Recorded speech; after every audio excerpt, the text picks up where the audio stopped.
గిరిబాబు గారు నమస్తే సార్. నమస్తే అండి. సార్ గిరిబాబు గారు, ఇప్పటి రోజుల్లో పిల్లలు 22-23 సంవత్సరాలకంతా కూడా వాళ్ళ జాబ్ కెరీర్ ని స్టార్ట్ చేసేస్తున్నారు. 22-23 వచ్చేటప్పటికే మంచి క్యాంపస్ ప్లేస్మెంట్స్ వచ్చేస్తున్నాయి.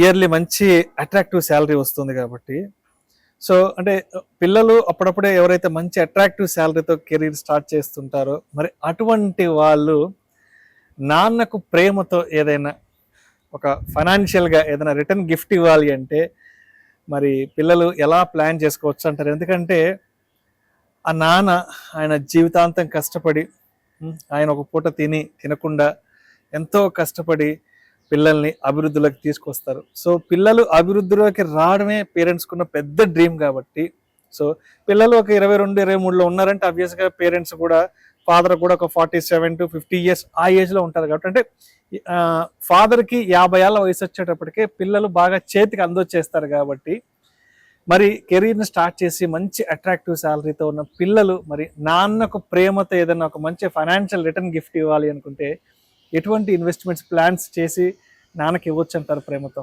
ఎక్సలెంట్ టాపిక్ అండి.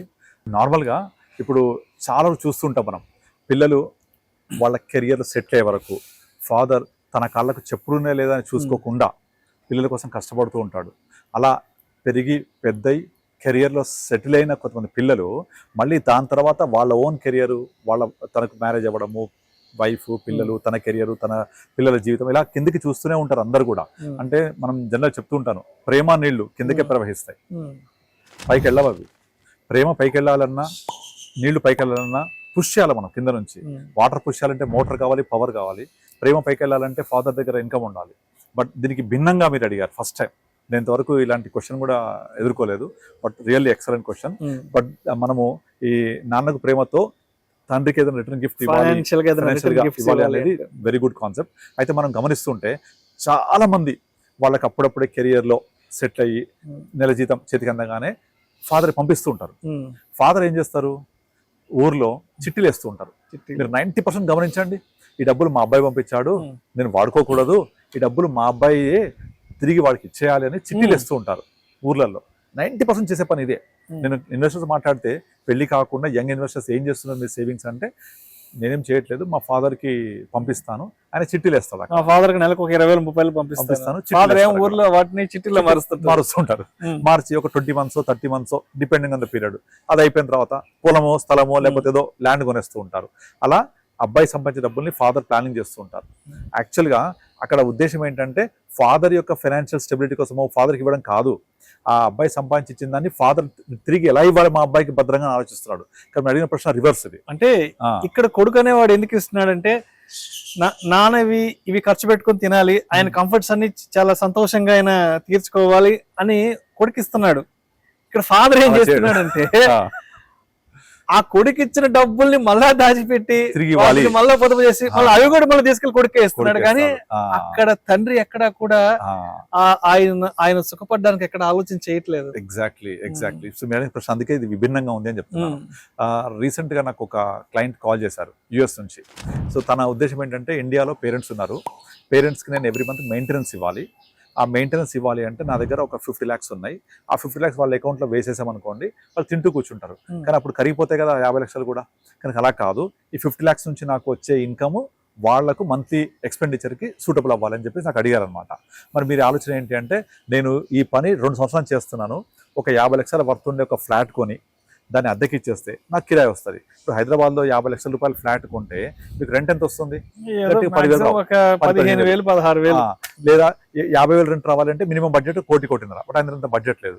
50 lakhs కావాలంటే నేను ఏం చేశానంటే, మీరు ఇల్లు కొని దానికి రెంట్కి ఇస్తే ఆ రెంట్ తీసుకుంటుంటారు. సడన్ గా టెనెంట్ ఖాళీ చేస్తే ఉండదు. 3 months 6 months ఇల్లు వేకెంట్ గా ఉండే పరిస్థితి ఏంటి? తర్వాత దీనికి ఇల్లు మెయింటైన్ చేయాలి కదా, మరి పేరెంట్స్ మేనేజ్ చేయగలుగుతారా? సో పాసిబుల్ అవ్వదు. కానీ ఇలా కాదు, మీరు ఫైనాన్షియల్ గిఫ్ట్ ఇవ్వండి ఫాదర్స్కి. ఆ ఫాదర్కి అని చెప్పాను.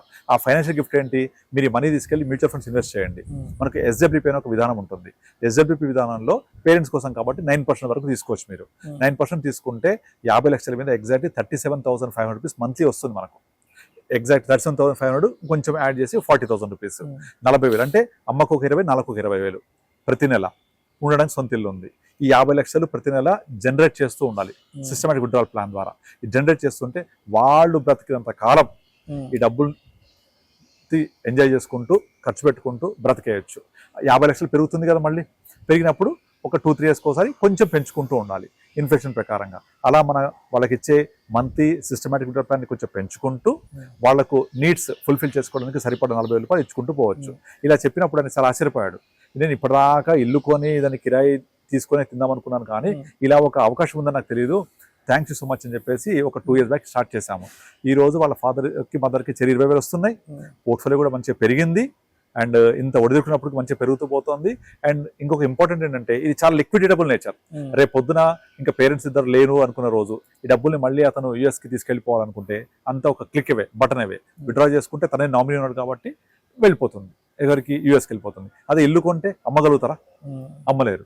సో ఈ ప్లానింగ్ ఏదైతే నేను చేశానో దాన్ని మనం ఇప్పుడు కూడా ఇంప్లిమెంట్ చేయొచ్చు. మీరు అన్నట్టుగా నాన్నకు ప్రేమతో ఏం చేయొచ్చు అంటే, మనము ఇచ్చిన డబ్బుల్ని నాన్న చిట్టిలేసి చేయకుండా మనం ఏం చేయాలంటే, ఫస్ట్ ఫాదర్ ఏజ్ ఎంత 50 years అన్నారు కదా, 50 years ఫాదర్ ఇయర్స్ అంటే ఇంకొక 10 years ఫాదర్ వర్కింగ్ జోన్ లోనే ఉన్నారు, ఇంకా పనిచేస్తారు కనుక ఈ 10 సంవత్సరాల పాటు మనం ఏదైతే పీరియడ్ ఉందో దాన్ని ఈ కొడుకు ఫాదర్ కోసం, ఇది నా కోసం కాదు ఫాదర్ కోసం అని కొంచెం తనకు వచ్చిన సార్లు బడ్జెట్ తీసి పక్కన పెట్టుకోవాలి. తన దగ్గరే, ఫాదర్ దగ్గర కాదు, బడ్జెట్ పెట్టుకొని ఫాదర్ కి ఫస్ట్ ఏంటంటే ఒక హెల్త్ ఇన్సూరెన్స్ పాలసీ ఉండేలాగా చూసుకోవాలి.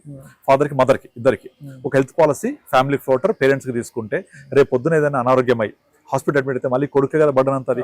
ఆ బర్డన్ లేకుండా first and foremost health policy తీసేసుకోవాలి. అది ఎవ్రీ ఇయర్ కడుతూ ఉండాలి. అది కూడా comprehensive health policy for all kind of diseases cover అయ్యేలాగా చూసుకోవాలి. అది ఫస్ట్ ప్లాన్ చేయాలి రిటర్న్ గిఫ్ట్ ఇచ్చేప్పుడు. రెండోది వచ్చేసి మనము ఫాదర్కి 60 తర్వాత నుంచి వాళ్ళిద్దరికి అవసరాలు ఎంత ఉంటాయి, వాళ్ళకి నెలకి ఎంత కావాలి, దాన్ని దృష్టి పెట్టుకొని కొంచెం తనకు వచ్చిన సేవింగ్స్ లో నుంచి, బికాస్ ఇప్పుడు ఏజ్ అబ్బాయి 25 కదా, ఇంకా మ్యారేజ్ అవ్వలేదు కనుక పాకెట్ పర్మిట్ చేస్తుంది. వద్దు అనడానికి పక్కన ఎవరు లేరు, లేదు నేను ఎందుకు ఇస్తున్నావు నువ్వే అని క్వశ్చన్స్ వస్తాయి. అది రాకుండా నా ఒపీనియన్ చెప్తున్నాను. కరెక్ట్ ఎక్కడైనా ఉండేది లేకుండా ఇప్పుడు తన దగ్గర ఉన్న డబ్బుల్లో కొంత తన కోసం వాడుకోవడానికి, కొంత ఫాదర్ కి సిస్టమాటిక్ ఇన్వెస్ట్ ప్లాన్ ద్వారా కానీ మ్యూచువల్ ఫండ్స్ కానీ సేవ్ చేస్తూ వెళ్ళాలి. 10 years పాటు సేవ్ చేస్తూ వెళ్తే ఒక 10,000 రూపాయలు, ఎక్కువ కూడా అక్కర్లేదు, పాకెట్ పర్మిట్ చేస్తే 10,000 లేదంటే 15,000 రూపాయలు సేవ్ చేస్తూ వెళ్తే ఎగ్జాక్ట్లీ 10 years తర్వాత హీనపక్షంలో ఒక 40-50 lakhs అవుతుంది. ఆ 50 lakhs ని ఫాదర్కి 6 years వచ్చిన తర్వాత సిస్టమాటిక్ విత్డ్రాల్ ప్లాన్ ఇంప్లిమెంట్ చేసేసి ఎవ్రీ మంత్ ఫాదర్ కి ఈ డబ్బులు వెళ్ళేలాగా ప్లాన్ చేస్తారు. రిటైర్మెంట్ తర్వాత బతకొచ్చు. అయితే ఫాదర్ కి ఎంత అవసరం అవుతుంది, ఆయన లైఫ్ స్టైల్ ఏంటి, సొంత ఇల్లు ఉందా లేదా, దీన్ని బట్టి బడ్జెట్ కొడుకు ప్లాన్ చేసుకోవచ్చు. అయితే ప్రతి కొడుకు చేస్తాడా ఎట్లా అంటే క్వశ్చన్ మార్క్. కానీ ఇలా చేయకపోతే, ఇలా కనుక చేయగలిగితే, ఇప్పుడు మీరు చూడండి చిన్నప్పుడు మనం పుట్టిన తర్వాత మనకి ఏ అవసరం ఉన్నా సరే, ఏ చదువులో కానీ ఏదైనా సరే ఫాదర్ ఎంత రెస్పాన్సిబుల్ గా చేస్తూ ఉంటారు. మరి అంత రెస్పాన్సిబిలిటీ ప్రతి కొడుకు ఉండాలి కదా, అలా ఉండి రిటర్న్ చేయాలి కదా మళ్ళీ అది. కానీ ఫాదర్ కి నేను రిటైర్మెంట్ ప్లానింగ్ కాదు అండ్ ఫాదర్ నాకు బర్డన్ కాదు అని అనుకుంటే చాలా ఇబ్బందికర పరిస్థితులు ఉంటాయి. ఇలా కనుక ప్రతి కొడుకు ఆలోచిస్తే మనకు వృద్ధాశ్రమాలే ఉండవు, అవసరం లేదు. సో అందుకే ఎప్పుడు వృద్ధాశ్రమాలు నశించుగా కానీ కోరుకుంటూ ఉంటాయి. నశించాలి, వృద్ధాశ్రమాలు వృద్ధి చెందకూడదని కోరుకుంటా నేను. ఎందుకంటే ప్రతి పేరెంట్ ఫాదర్ తోటి, కొడుకుతోటి, కూతురుతోటి, అల్లుడితోటి, లేకపోతే కోడలతోటి ఎంత హ్యాపీగా ఉంటుంది వసుదైక కుటుంబం. వాళ్ళకి అప్పుడు ఆ టైంలో కావాల్సింది ఏంటి, ఒకటి ఆర్థిక స్వేచ్ఛ, కుటుంబంతో గడపడం, ఈ రెండే కావాలి. అదే తండ్రి 50 years వచ్చే వరకు, 50 years వచ్చే వరకు కష్టపడుతూ పిల్లల కోసం, కుటుంబం కోసమే కదా, మరి ఆ రెస్పాన్సిబిలిటీ కొడుకు మనం తీసుకోవాలి కదా. తీసుకున్నప్పుడు నేను ఫాదర్కి రిటర్న్ గిఫ్ట్ ఏమి ఇవ్వాలి, నాన్నకు ప్రేమతో రాసుకుంటే కాదు కదా, రిటర్న్ గిఫ్ట్ ఏమి ఇవ్వాలి, నాన్న ఎలా సంతోష పెట్టాలి. మరి చిన్నప్పుడు నాకు ఏం కావాలన్నా, స్కూల్ బట్టలు, స్కూల్ బుక్స్, నాకు ఏ చిన్న అవసరాలను కూడా అలా అడగగానే అది తన బాధ్యతగా తీసి మనకు పెట్టారు. మరి ఆ బాధ్యత రిటర్న్ గిఫ్ట్ రూపంలో నేను తిరిగి ఇవ్వాలి కదా. ఇలా ఆలోచిస్తే ప్రతి కొడుకు కూడా ఆ కుటుంబం చాలా హ్యాపీగా ఉంటుంది. Everyone should do that. I'm doing right now. So నేను ప్రతి మంత్ అలా ఫాదర్ మదర్కి వెళ్ళడానికి ప్లాన్ చేశాను. అలాగే అందరూ ప్లాన్ చేసుకుంటూ ఉండాలి. దానికి మంచి ఫైనాన్షియల్ ఇన్స్ట్రుమెంట్స్ చాలా ఉన్నాయి. అలా ఫాదర్కి పంపించగానే వాళ్ళు అక్కడ చిట్టీలేసి దాన్ని మళ్ళీ పొదుపు చేసి తిరిగి ఇవ్వకుండా మనము ఇలా ప్లాన్ చేసి ఫాదర్కి రిటైర్మెంట్ ప్లానింగ్ లాగా చేసి, నాన్న నువ్వు 60 years రిటైర్ అవ్వగానే నీకు పెన్షన్ రాకపోయినా పర్వాలేదు, నేను నీకు ఇలా మంత్లీ ఇన్కమ్ వచ్చేలాగా ఏర్పాటు చేశానని వాళ్ళ అకౌంట్, వాళ్ళ పేరు పెట్టేస్తే ఆటోమేటిక్ వాళ్ళకి వెళ్ళిపోతూ ఉంటాయి life long. And you are the nominee.